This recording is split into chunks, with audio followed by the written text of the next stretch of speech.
नमस्कार, बहुत स्वागत करते हैं हमारे खास बुलेटिन अपना उत्तर प्रदेश में। आप सबका आपके साथ मैं ऋतिका पांडे। खबर देख रहे हैं बुलेटिन में और ऐसे आपको बता दें, जिले के बेला तहसील में खनन विवाद अब भाजपा के अंदरूनी टकराव में बदलता जा रहा है। इसी बीच बता दें, सोमवार को बिना नंबर का एक डंपर नो एंट्री के दौरान बेला कस्बे में घुस गया है, जिसे रोकने की कोशिश करने पर भाजपा के पूर्व मंडल उपाध्यक्ष विमल दुबे से बहस पर धमकी दे दी गई है। साथ ही बता दें, बहस और धमकी देने के बाद विमल दुबे ने पुलिस और प्रशासनिक अधिकारियों को ज्ञापन सौंपते हुए कहा है कि उनके खिलाफ दर्ज एफआईआर राजनीति से प्रेरित है।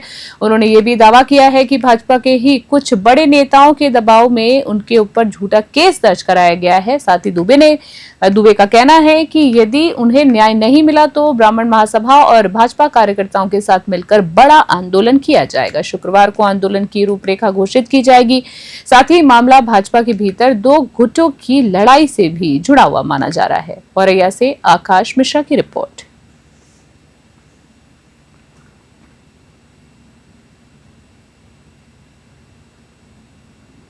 मसला ये है कि 7 तारीख को मैं मनोज गुप्ता की जो फ्लोर मिल बन रही है, सुबह मैं उससे आ रहा था 9 बजे, सवा 9 बजे लगभग। तो नो एंट्री यहाँ लग जाती है 6 बजे। एक बिगर नंबर का डंपर उधर से आ रहा, मेरा उस रोड से गुजरना हुआ, उसने मुझे कट मारा। कट जब मारा तो मैंने आगे जाके उसको तेजी से मोटरसाइकिल से आगे जाके कस्बे में आके मैंने उसको रुकवाया। रुकवाने के बाद मैंने गुस्से में उससे कहा कि अपने मालिक को बुलाओ। मैंने गाड़ी खड़ी करवा के मैंने कहा अपने मालिक को बुलाओ। जब उसने मालिक को बुलवाया, मालिक न आके राज्यसभा सांसद का जो भतीजा बताता अपने आप को सीलू कुशवाहा 2 अज्ञात साथियों के साथ आया और उसने गाड़ी के डंपर के ऊपर ड्राइवर सीट पे बैठा, बोला अब तेरे ऊपर मैं गाड़ी चढ़ाऊंगा। तो कितना बड़ा भाजपा का नेता है यहाँ का, तूने सारे मेरे काले कारनामे बंद करा दिए यहाँ पे। जिले के सैनी थाना क्षेत्र अंतर्गत चकसैनी गांव में विद्युत विभाग की लापरवाही एक युवक की मौत का कारण बन गई। गांव में लगे एक विद्युत पोल के स्टेट तार में करंट उतर आया था, जिसकी शिकायत ग्रामीणों ने कई बार विभाग से की थी, लेकिन कोई कार्रवाई नहीं हुई। वहीं बता दें, इस लापरवाही का नतीजा ये हुआ कि गुरुवार को करंट की चपेट में आकर गांव का एक युवक बुरी तरीके से झुलस गया और मौके पर ही उसकी मौत हो गई है। घटना के बाद गांव में आक्रोश का माहौल है और परिजनों ने विभाग पर सीधी लापरवाही का आरोप लगाया है। स्थानीय लोग मांग कर रहे हैं कि इस लापरवाही के लिए जिम्मेदार कर्मचारियों पर सख्त कार्रवाई की जाए और पीड़ित परिवार को मुआवजा मिले। कौशाम्बी से जेगम रिजवी की खास रिपोर्ट।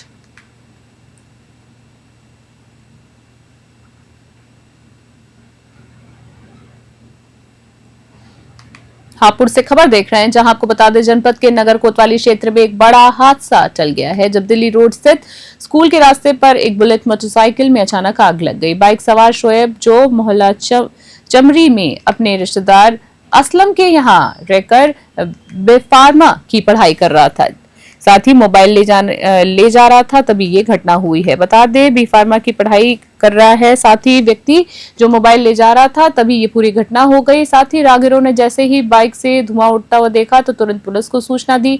पुलिस और स्थानीय लोगों ने मिलकर पानी और मिट्टी डालकर आग पर काबू पाया, लेकिन तब तक बाइक पूरी तरीके से जल चुकी थी। गनीमत रही कि शोएब को कोई चोट नहीं आई। आग लगने के कारण स्पष्ट नहीं हो सका है। पुलिस पूरे मामले की जांच कर रही है। हापुड़ से मोनिश खान की रिपोर्ट।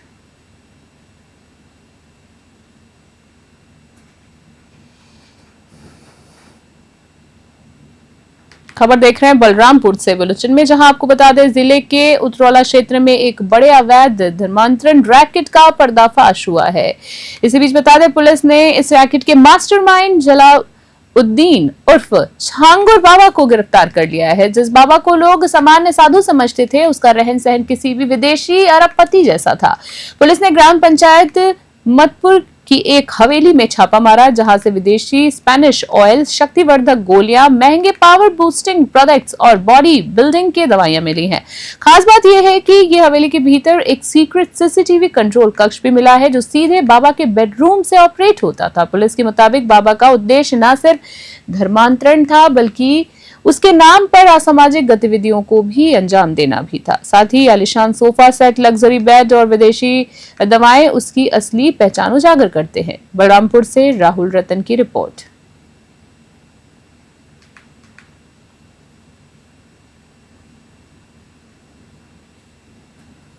उसमें कुछ घुटने के दर्द की मालिश वगैरह और कुछ टैबलेट्स वगैरह मिले हैं।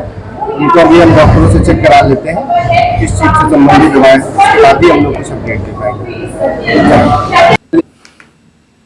सोनभद्र से खबर देख रहे हैं बुलेटिन में, जहां आपको बता दें खबर आ रही है जहां जिले के जुगेल थाना क्षेत्र में जमीन विवाद ने एक बुजुर्ग महिला की जान ले ली है। मामला ग्राम जुगेल टोला बिलगड़ी का है, जहां मेट काटने और धान में पत्थर फेंकने को लेकर दो पक्षों में झगड़ा हो गया है। साथ ही झगड़ा इतना बढ़ गया कि मारपीट शुरू हो गई, जिसमें 60 वर्षीय कैलाशी देवी गंभीर रूप से घायल हो गई। सूचना पर थाना प्रभारी नागेश सिंह मौके पर पहुंचे और घायलों को सामुदायिक स्वास्थ्य केंद्र चौपन भेजा गया है। हालत गंभीर होने पर महिला को पहले जिला अस्पताल फिर BHU वाराणसी रेफर किया गया, लेकिन रास्ते में ही महिला की मौत हो गई। घटना के बाद पूरे गांव में हड़कंप मच गया। पुलिस ने त्वरित कार्रवाई करते हुए महिला सहित 4 आरोपियों को गिरफ्तार कर जेल भेज दिया है। सोनभद्र से संतोष ताहानी की रिपोर्ट।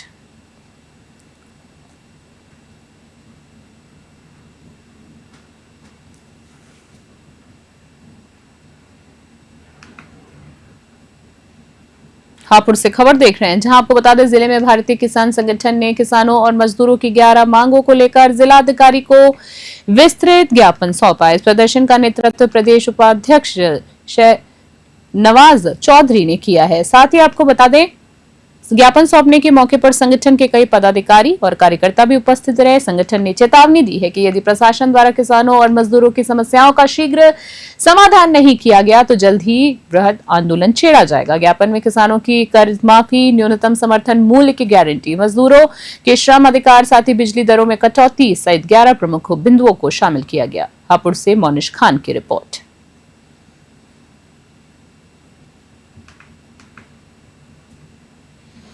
एटा से खबर देख रहे हैं बुलेटिन में, जहां बता दें जनपद में हरियाली को बढ़ावा देने और पर्यावरण संतुलन बनाए रखने के लिए वृहद वृक्षारोपण अभियान चलाया जा रहा है। इस अभियान के तहत लगभग 28 लाख पौधों का रोपण किया जा रहा है। साथ ही जनपद के प्रभारी शिक्षा मंत्री संदीप सिंह, अलीगढ़ मंडल की कमिश्नर संगीता सिंह, जिलाधिकारी प्रेम रंजन सिंह, साथ ही SSP श्याम नारायण सिंह और अन्य अधिकारियों और जनप्रतिनिधियों ने मलावन टोल प्लाजा के समीप वृक्षारोपण किया। इसके अलावा नधौली रोड अर्थरा नहर के किनारे भी वृक्षारोपण किया गया। इस दौरान ईशन नदी को पुनर्जीवित करने के प्रयासों की भी सराहना की गई है। कमिश्नर संगीता सिंह ने कहा है कि ऐसे अभियान पर्यावरण सुरक्षा के साथ साथ जल स्रोतों के संरक्षण में भी अहम भूमिका निभाएंगे। एटा से इराज खान की रिपोर्ट।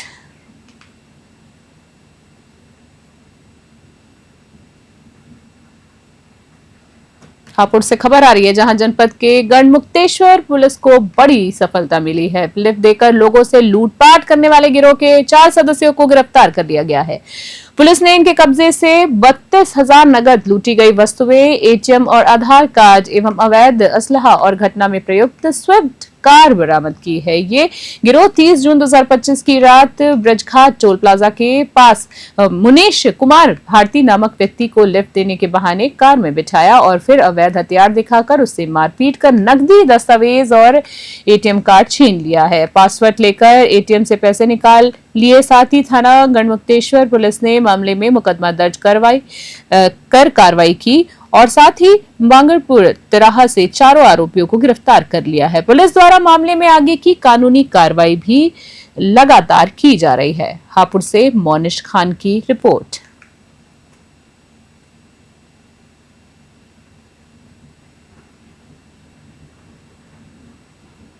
ये बहुत तत्परतापूर्वक, बहुत ही प्रशंसनीय कार्रवाई करते हुए थाना गढ़मुक्तेश्वर की पुलिस ने एक गैंग का खुलासा किया है।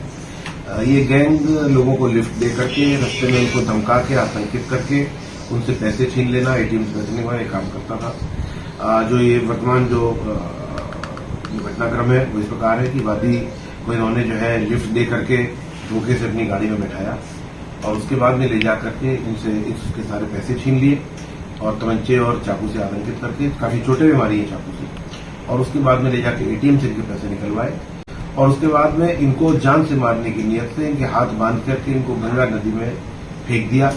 किसी तरीके से वहां से छूट करके वादी निकला है और उसके बाद में ये सारा घटनाक्रम उसने पुलिस को बताया, जिसमें पुलिस ने तत्परतापूर्वक कार्रवाई करते हुए पंजीकरण के 24 घंटे के भीतर गाड़ी घटना में प्रयुक्त वाहन की बरामदगी करी है। 4 व्यक्ति जो घटना में शामिल थे, 4 को गिरफ्तार किया है। उनके कब्जे से नकदी बरामद करी है और तमंचा, कारतूस और वो जो इनके कार्ड्स वगैरह जिसको लेकर के ये जो है घटना कारित करने का तरफ लेते थे उसको बहराइच से खबर देख रहे हैं। नेपाल बॉर्डर पर एसएसबी और रूपाई डेहा पुलिस की संयुक्त टीम को ड्रग तस्करी के खिलाफ बड़ी कामयाबी मिली है। तलाशी अभियान के दौरान टीम ने 19 वर्षीय युवक राजन अवस्थी को 100 ग्राम स्मैक के साथ गिरफ्तार किया है।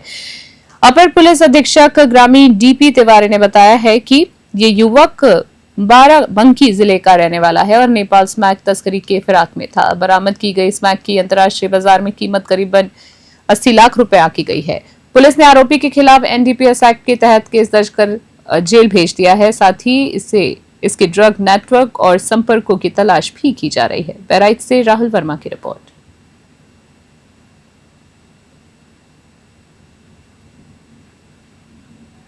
पुलिस अधीक्षक बहराइच महोदय द्वारा अवैध मादक द्रव्यों के विरुद्ध चलाए जा रहे अभियान के क्रम में थाना रुपैडिया की पुलिस टीम और एसएसबी को संयुक्त रूप से एक महत्वपूर्ण सफलता प्राप्त हुई है। जब भारत नेपाल सीमा पर थाना रुपैडिया की पुलिस टीम और एसएसबी की टीम संयुक्त रूप से कल रात में गश्त कर रही थी, उसी समय रात के लगभग 9:45 बजे के आसपास में पिलर संख्या 651/2 जो कि भारत नेपाल बॉर्डर पर है, वहाँ पर एक संदिग्ध व्यक्ति दिखा जिससे पकड़ करके पूछताछ की गई और उसकी तलाशी ली गई। उसके पास से कुल 100 ग्राम नाजायज अवैध स्मैक बरामद हुआ है, जिसकी बाजार में कीमत लगभग 80 लाख के आसपास बताई जा रही है।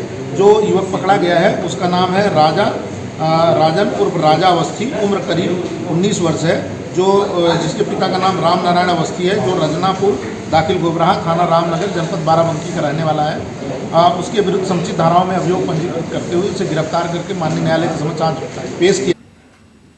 खबर देख रहे हैं जहां आपको बता दें लखीमपुर नगर में श्री जगन्नाथ भगवान की रथ यात्रा का भव्य आयोजन किया गया है।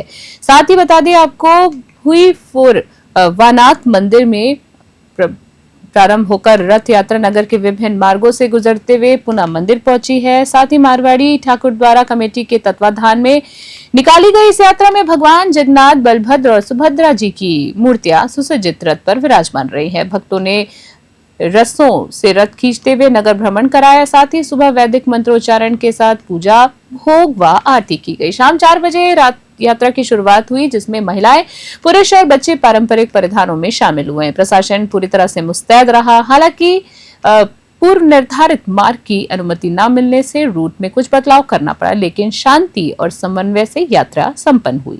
लखीमपुर खीरी से धीरज तिवारी की रिपोर्ट।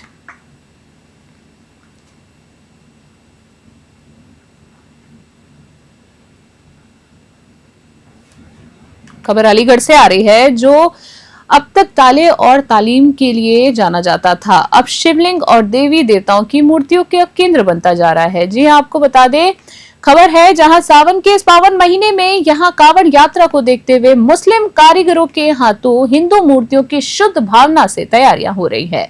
शिवलिंग, शिव पार्वती और नंदी बैल जैसी मूर्तियां पिछले 1 महीने से बड़ी संख्या में तैयार की जा रही हैं। देश भर से ऑर्डर मिलने के चलते अब अलीगढ़ मूर्ति निर्माण का एक बड़ा हब बनता जा रहा है।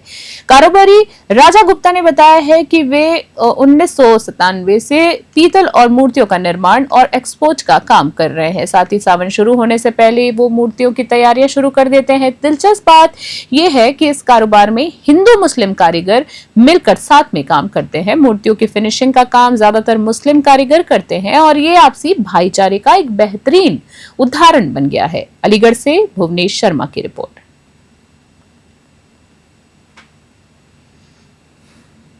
4-5 साल हो गए ये काम करते करते। यहाँ पे बाहर से माल बन जाता है, यहाँ फिनिशिंग होती है, बस फिनिशिंग होकर जाता है, पॉलिथीन पे हो गई। यहाँ पे पॉलिश वगैरह होती है, ब्लैक एंटिक, पीली एंटिक होती है और चली जाता है। तो अभी तो सावन चल रहा है तो भोलेनाथ की मूर्ति चलनी है और मजदूरी बढ़ जाती है अपनी 400-500 रुपए अपने। ये सही है यहाँ पर।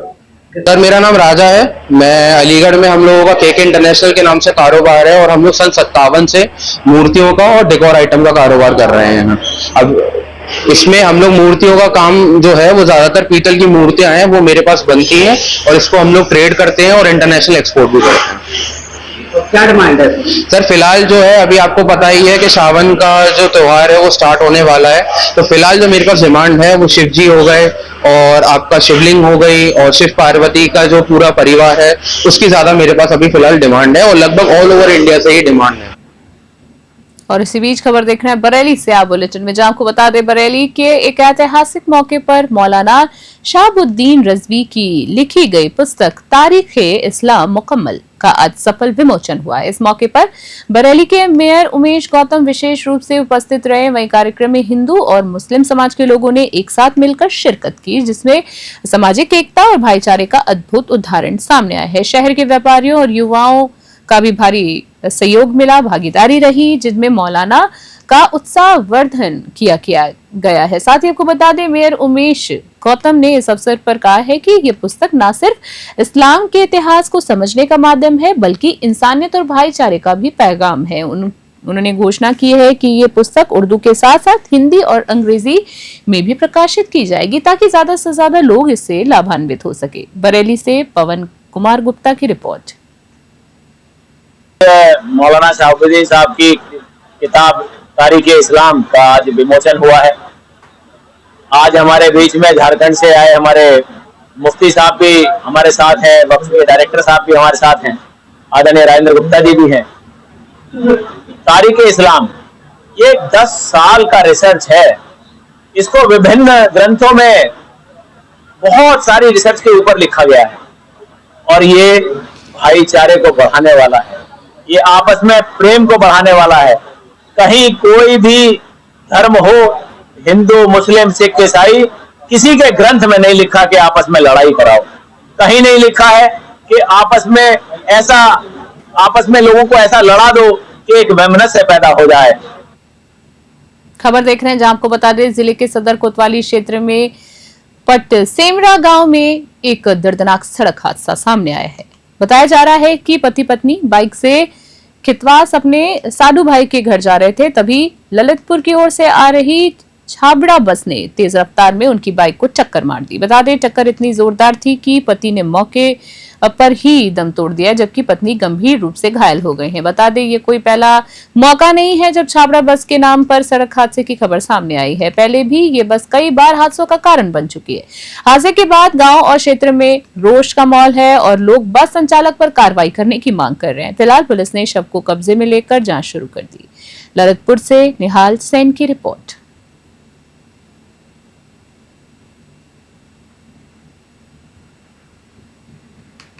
खबर देख रहे हैं, जहां कन्नौज जिले में पर्यावरण को संजीवनी देने वाला अभियान शुरू हो चुका है। जिले में वृहद वृक्षारोपण कार्यक्रम का उद्घाटन राज्य मंत्री असीम अरुण ने किया है। वहीं बता दें गुगरापुर कचरी क्षेत्र में वन लगाने की शुरुआत करते हुए मंत्री ने ऐलान किया कि इस बार जिले में रिकॉर्ड 40 लाख पौधे लगाए जाएंगे। वृक्षारोपण में जन सहभागिता को बढ़ावा देने के लिए ग्रामीणों को एक पेड़ मां के नाम का संकल्प दिलाया गया।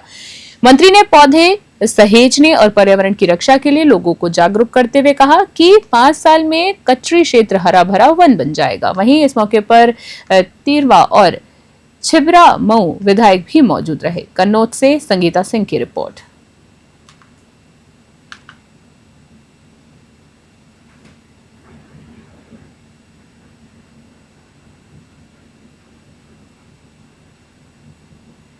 खबर देख रहे हैं मुरादाबाद से, जहां बुलेटिन में आ रही है। आपको बता दें मुरादाबाद जिले के मुंडा पांडी थाना क्षेत्र स्थित नियामतपुर एक रोटिया टोल प्लाजा पर आज सुबह एक भीषण हादसा हुआ है। बता दें लकड़ी से भरी एक ट्रैक्टर ट्रॉली में कार टकरा गई, जिससे कार सवार टीएमयू मेडिकल कॉलेज के सर्जन डॉक्टर पीयूष श्रीवास्तव की मौके पर ही मौत हो गई है।